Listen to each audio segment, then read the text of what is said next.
bing, bop, boom, bop, bam. The type of shit I'm on, he wouldn't understand.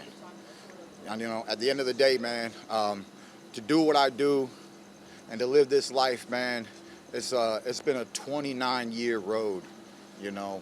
And I know a lot of people just wonder what Keith Thurman has. But Keith Thurman has the heart and the will of a champion. Today, tomorrow, and forevermore. Talk us through the fight. What did you think of round one? He caught you with a shot in there? I mean, he just did what he did, So it's very interesting, We're going to do the touch gloves. My mind's focused on execution, skill, seeing what he's going to bring to the table.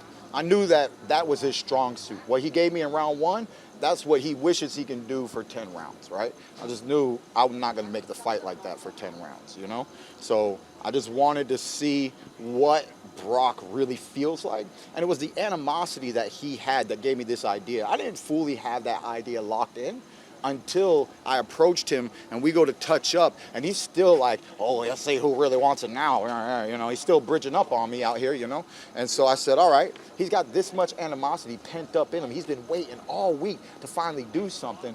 Let's see what that is. Let's see what that manifestation of all that pent up frustration, let's see what that is in the physical world. And where else better than the physical ring in round one? So I can feel his power, his strength, his inside approach, his looping shots, his inside gutters. And I felt everything. He can't do more than what he did in round one. All he can do is repeat that and maybe potentially land cleaner shots. But I was keeping him smothered. I was letting him work. And, obviously, Coach didn't like round one, and he said, let's not do that again. Let's get back on the stick, work the jab, work everything off the jab. He's just standing there. You're going to be able to open him up off the jab. I saw what Coach was talking about. I saw that flat-footed approach. I said, let's just take it nice and easy, do what Coach said. Let's work off the jab, see what opens up. And I did that in round two. He said, pivot on the inside, don't stay on the inside. I kept, every time he threw those loopers, you saw him miss now, and I'd be moving around. And after I found that nice technicality, in round three, we were doing the same thing. Plus, in round two, I was landing a few body shots. Mostly, it was coming off from the right hook I was setting up. I was trying to set up the right hook to distract him, to bring this glove down so that eventually, later on in the fight, I can go with an overhand right looper. So I was just setting up some traps, some groundwork on that end. But in the third round, I actually came around on the left side, boom, got behind the elbow, and he gave me a wince. He gave me that wince. And I said, you didn't like that, Brocky. And so I stepped forward. He stepped back. I saw the mouth breathing. And these are just little signs that world champions need to know that he's not in a good place right now. I continue to press, and he's not strong on his back foot. He slowly started to crumble, and as I continue to put that pressure on him, I got a beautiful left uppercut inside, dropped him. He was able to get up. I mean, he was wobbly. I wasn't sure if the ref was going to stop it there or not. He gave him one more opening chance, but there was way too much pressure, way too much time left on the clock. I put the full press on him, foot on the gas, and now we're out here talking to you. Fight's over. Were you surprised he let it continue after the first knockdown? A little bit, but he did get up and back in the day, let's talk boxing, back in the day, as long as they were up, the fight was continuing, So it's very, this is a big production, yes, the ref could have stopped the fight, but if Brock had any chance of just getting out of the round and allowing the fight to continue on a big pay-per-view stage like this, there would have been more action, more entertainment to come. But, obviously I didn't allow that to happen. I pressed the gas and I closed out the show, which, as soon as I saw the ref about to say box, I said, in myself, I said, shit. I said, yeah, what are you going to do? A few seconds of thinking, what are you going to do? I mean, right now, it's not the time to be the nice guy. And so, it had nothing to do with the banter and the talk. It just was all boxing. And when you have an opponent weak on his feet, you just got to press and end the show. And unfortunately, I was given that opportunity, and I didn't hesitate to do what we do as gladiators, as fighters in world class. How important was that TikTok knockout?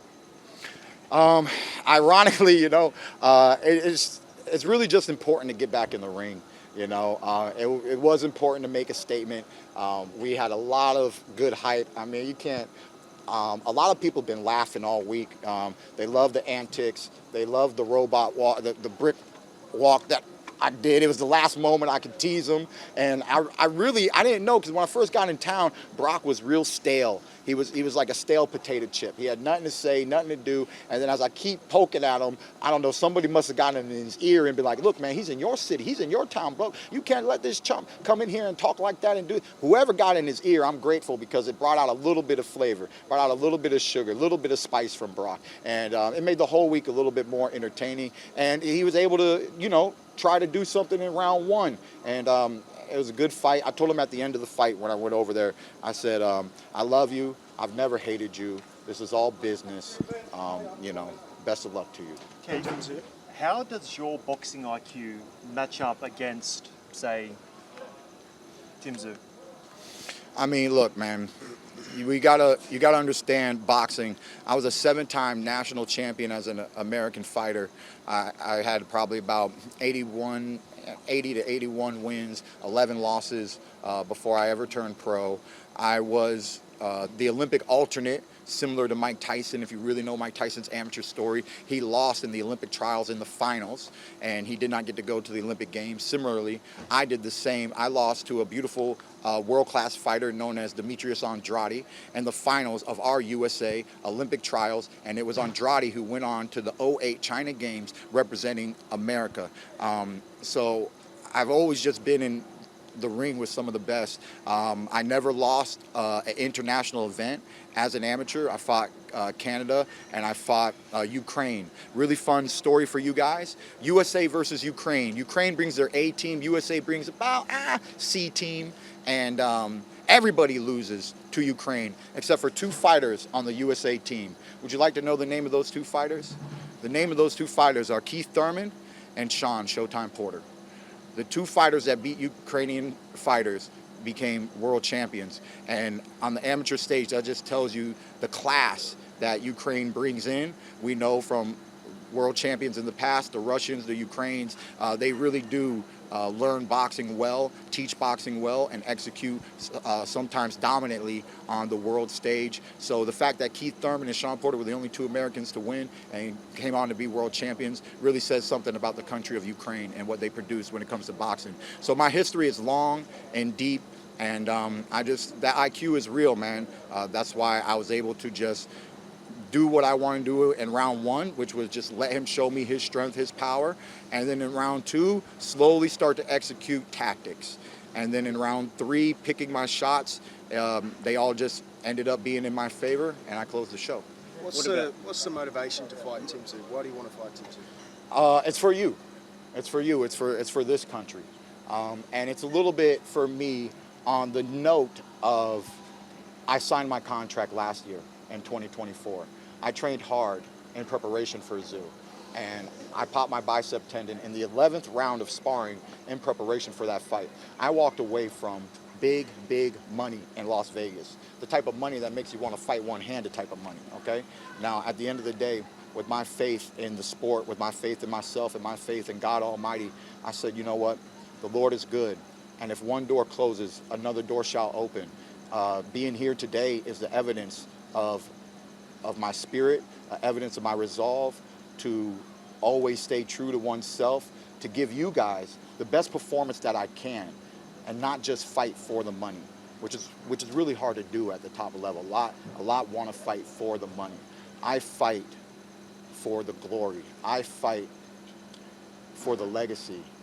I fight because I'm a fighter. And every time Keith Thurman fights, you see the red, white, and blue, because Keith Thurman is living out his all-American dream every time I'm under these bright lights. So at the end of the day, I'm open to any contract right now. You know, Tszyu's not finalized. I know it's very easy to say, it's very easy to talk about. He obviously came off of 2 losses. He needs to get a W, right? I'm over here at Darling Harbor staying at the W. It's a big old W, and Tszyu, he needs to go get his W, okay? So at the end of the day, that's very important. And I can't say without a doubt that if a great contract was to come to me from the U.S., that I wouldn't sign it and not really hold interest in Tszyu. But it was a lot of fun being here in Australia. It was a lot of fun performing under No Limit Boxing. They are doing a fantastic job with promoting boxing in Australia. And of course, I know they would love to see a fighter of my caliber to continue to put on some of the best fights out of any other promotional company here in the country. And, you know, we can negotiate those things if I don't have a better offer that comes to the table.